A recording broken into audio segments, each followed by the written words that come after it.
ঘুমিয়ে আসছে, আপনারা নিস্তার পাবেন না।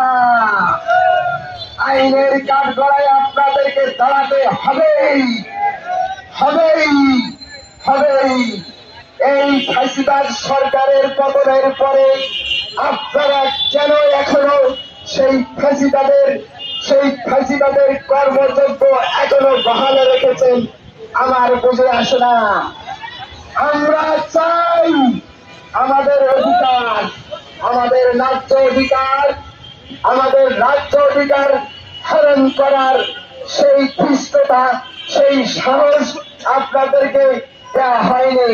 বাংলার জনগণের টাকায় আপনারা সেই অফিসে ঘুষ বাণিজ্যের কারখানা গড়ে তুলবেন এবং ঘুষ বাণিজ্য করে অট্টালিকা গড়ে তুলবেন, বিদেশে বাড়ি জমাবেন, কোটি কোটি টাকা বাণিজ্য করবেন, আর আমরা শিক্ষক পথে বসে থাকবো। এই আমাদের সম্মান, আমাদের মর্যাদা ভুলেই পর্যবেসিত হবে। আপনারা ভুলুণ্ঠিত করবেন, এটা কখনো হতে দেবেন না। আপনারা সরকার হয়ে যান।